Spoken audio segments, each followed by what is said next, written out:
Islamic বক্তা হিসেবে পরিচিত মুখ গিয়াসউদ্দিন তাহেরী। ওয়াজ নসিহতের পাশাপাশি রাজনীতিতেও এসেছেন এই তরুণ বক্তা। ত্রয়োদশ জাতীয় সংসদ নির্বাচনে লড়বেন হবিগঞ্জ ৪ আসনে। বাংলাদেশ ইসলামী ফ্রন্টের মনোনীত এই প্রার্থী এরই মধ্যে নির্বাচন কমিশনে হলফনামা জমা দিয়েছেন। কি পরিমাণ সম্পদের মালিক তাহেরী, কি বলছে হলফনামা? নগদ অর্থ নাকি ব্যাংক সুদ, নাকি আরো অনেক কিছু? আমি তো চা খাই না, আমি এখন ওয়াজে কফি খাই। ওয়াজ মাহফিল ও ইউটিউবে ভাইরাল বক্তা গিয়াসউদ্দিন তাহেরীর বাড়ি কুমিল্লা জেলার দাউদকান্দি উপজেলার ভাজরা গ্রামে। হবিগঞ্জের মাধবপুরে তার শ্বশুর বাড়ি, তাই তিনি চুনারুঘাট মাধবপুর আসনের প্রার্থী হয়েছেন।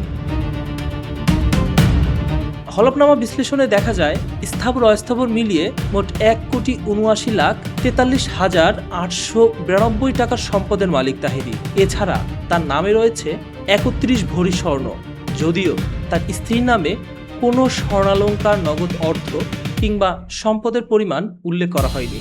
স্ত্রী গৃহিণী বলে উল্লেখ করা হয়েছে। পাশাপাশি তার উপর নির্ভরশীল অন্য কারো নামেও কোনো সম্পদ, গহনা, আসবাবপত্র, নগদ টাকা নেই বলে জানানো হয়েছে। হলফনামার তথ্য অনুযায়ী গিয়াসউদ্দিন তাহেরী পেশায় ব্যবসায়ী। তার আয়ের খাত ব্যবসা, কৃষি ও ব্যাংক সুদ। তাহেরী কৃষি খাত থেকে বছরে ২৬,৪০০ টাকা আয় করেন।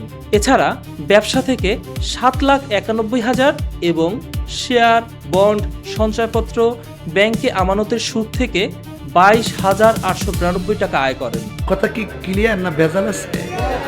আলোচিত এই ইসলামী বক্তার নগদ অর্থের পরিমাণ ৪১,২৮৬ টাকা এবং ব্যাংকে আমানত আছে ৭,৬৩,৬০৬ টাকা। রয়েছে ৬ লাখ টাকার ৩১ ভরি স্বর্ণ, ৫ লাখ টাকার আসবাবপত্র।